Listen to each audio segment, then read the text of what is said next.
अस्सलाम वालेकुम, क्या हाल है आप लोगों के। मैं उस्मान ज़फ़र फराचा। लाइफ में चैलेंजेस आते रहते हैं, डिफ़िकल्टीज़ आती रहती हैं, लेकिन हमें इनसे भागना नहीं चाहिए, इनका मुकाबला करना चाहिए। इस मुकाबले के बाद जो चीज़ सामने आती है, यानी आप लोग इस मुकाबले के बाद जो कुछ बन के आते हैं, उसका फिर कोई मुकाबला नहीं है, वो बहुत वैल्यूएबल होता है।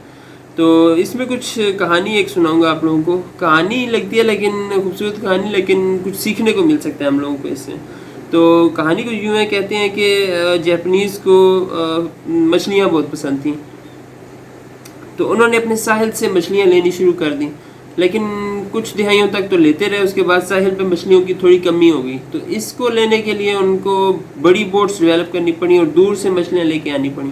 तो जब दूर से मछली लेके आते थे तो आते आते उसके जायके में थोड़ी सी कमी आ जाती थी। ये चीज़ जापानीज़ को पसंद नहीं थी, कम जायके वाली मछली, उनको फ्रेश फिश पसंद थी। तो इस चीज़ को ओवरकम करने के लिए जो फ़िशरमैन थे, उन्होंने यूँ किया कि अपनी जो बोट्स थी, कश्तियाँ थी, उनके अंदर फ्रीज़र इंस्टॉल कर लिए।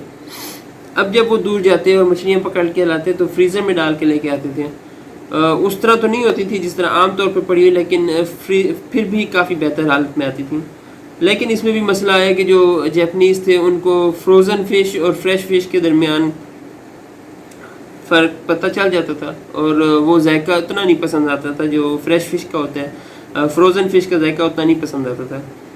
फिर से इंडस्ट्री को थोड़ा सा नुकसान हुआ, तो इस पे फिर मज़ीद फ़िशरमैन ने एक और काम किया। उन्होंने फ़िश टैंक्स इंस्टॉल किए अपनी बोट्स के अंदर, जिसके अंदर मछलियाँ लेते और डाल देते। अब वो मछली ज़िंदा हालत में जापानीज़ तक पहुंच जाती। आती तो ज़िंदा हालत में थी, और बहुत सारी मछली बहुत तादाद में आ जाती थी वो टैंक्स में डाल के।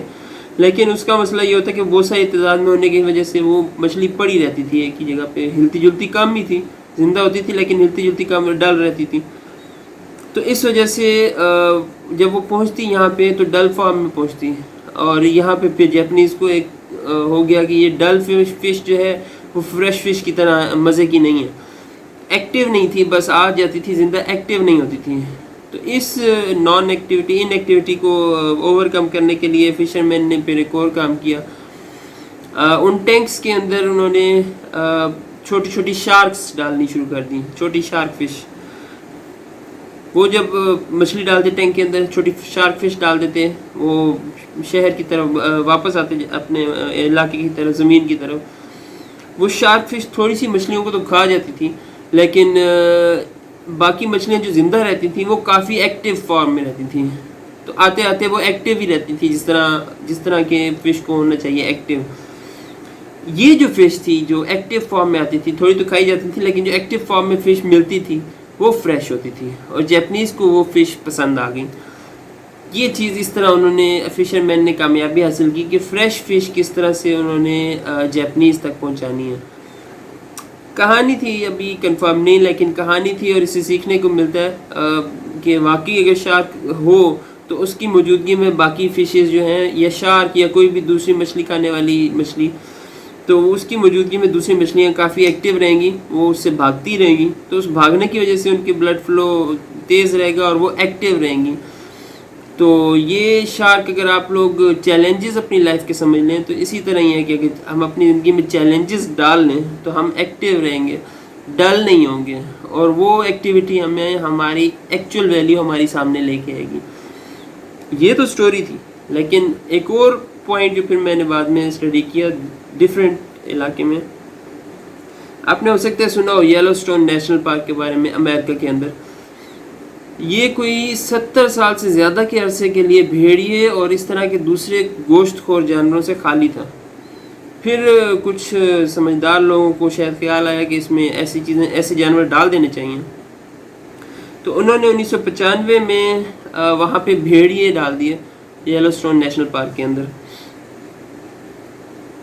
ये भेड़िए डालने के बाद, यानी अब तक के अरसे में, फिर उस इलाके को जब स्टडी किया गया तो इंटरेस्टिंगली जो रिसर्चर्स हैं उन्होंने नोट किया कि भेड़िए डालने के बाद वहाँ पे विलोज़, एक किस्म के दरख्त और झाड़ियाँ हैं, जो समझ लें 400 किस्म की स्पीशीज़ हैं इसकी, ان کا سائز 52 سینٹی میٹر تھا پہلے جب بھیڑیے ڈالے تھے، لیکن بھیڑیے ڈالنے کے بعد 2017 میں جب اس کو اسٹڈی کیا گیا تو 200 سینٹی میٹر تک پہنچ گیا، یعنی تقریباً 2 فٹ کے پاس جو پودے اگتے تھے اب وہ بڑھ کے سائز میں لگ بھگ 6.5-7 فٹ تک پہنچ گئے تھے۔ پلانٹس کی گروتھ انکریز ہو گئی بھیڑیے اور دوسرے گوشت خور جانور ڈالنے کی وجہ سے۔ پلانٹس کی گروتھ صرف اوپر کی طرف انکریز نہیں ہوئی، ایریا میں بھی انکریز ہوئی۔ جو ریسرچرز ہیں انہوں نے دیکھا کہ جو پانی کے بینکس ہیں، ریور بینکس، اسٹریم بینکس، ان کی سائڈوں پہ پانی جہاں سے بہہ رہا ہے ان کے سائڈوں پہ جو پودے ہیں ان کی تعداد بھی بہت بڑھ گئی ہے۔ اس کا فائدہ یہ ہوا کہ جو پانی کے بینکس ہیں وہ اوپن نہیں ہیں، تو وہ پانی بہہ نہیں جاتا کہیں بھی، وہ ایک خاص راستے پہ چلتا رہتا ہے، کیونکہ سائڈیں پودوں کی ہونے کی وجہ سے مضبوط ہو جاتی ہیں۔ تو جب وہ مضبوط ہوتی ہیں تو پانی اس طرح نہیں نکلتا بلکہ ایک خاص راستے پہ ہی جاتا ہے۔ تو انہوں نے اسٹریم بینکس بھی کلیئر کر دیے، بھیڑیوں کے آنے کے بعد پانی کا راستہ بھی کلیئر ہو گیا، ایک خاص راستے پہ جانا شروع ہو گیا، ایسے ہی نہیں بہتا کہیں بھی۔ تو اس خاص راستے کے سائڈوں پہ پودے ہو گئے اور یہ بھی خوبصورتی میں اضافہ ہو گیا اس علاقے کی۔ پھر ریسرچرز نے نوٹ کیا کہ جب شروع میں تھا، جب بھیڑیے شروع میں ڈالے گئے تھے، اس وقت جو پودوں کی وجہ سے چھتیں سی بنتی ہیں اوپر، جھاڑیوں پر آ جاتی ہیں، ایک چھت سی بن جاتی ہے، اسے کنوپی کور کہتے ہیں، تو وہ تقریباً نہیں تھے اس علاقے میں۔ لیکن پودوں کے بھیڑیوں وغیرہ کے ڈالنے کے بعد 2017 کے اندر 43 سے 93% انکریز آ گیا، وہ جو پودوں کی وجہ سے اوپر کور بن جاتے ہیں، جیسے آپ لوگ اکثر سڑک پہ جائیں تو دیکھتے ہوں گے اوپر پودوں کی وجہ سے کور بن جاتے ہیں، تو وہ اب وہ 93% تک بڑھ چکا تھا۔ اور ظاہری بات ہے جب ایسے پودے بڑھ جائیں گے تو ان پودوں پر رہنے والے، ان پودوں کو کھانے والے، ان پودوں کے ساتھ مل کے رہنے والے جو جانور ہیں وہ بھی آ جائیں گے، تو اس وجہ سے وہ جانور بھی آنا شروع ہوئے اور ان جانوروں کو کھانے والے، ان کے ساتھ مل کے رہنے والے اور جانور بھی آ گئے۔ تو یلو اسٹون نیشنل پارک میں ان بھیڑیوں کی ڈالنے کی وجہ سے، جو 1995 میں ڈالے گئے تھے یہ بھیڑیے، ان بھیڑیوں اور دوسرے گوشت خور جانوروں کے ڈالنے کی وجہ سے نہ صرف پودے بڑھ گئے بلکہ اسٹریم بینکس امپروو ہو گئے، پانی کے بہنے کا راستہ صحیح ہو گیا اور دوسرے اور قسم کے جانور بھی اس علاقے میں آ گئے۔ تو اوورآل ایکو سسٹم جو ہے وہ اس کا کافی زیادہ امپروو ہو گیا۔ یہ بتانے کا مقصد یہ تھا کہ بھیڑیے بھی ہماری لائف میں چیلنجز کی طرح تھے، اگر ہم اپنی لائف میں چیلنجز ڈالیں گے تبھی ہماری لائف زیادہ کلرفل ہوگی، اس میں زیادہ ڈائیورسٹی ہوگی، کچھ زیادہ چیزیں آئیں گی اور وہ ہم استعمال کر سکیں گے اپنی ریسورسز کے طور پہ۔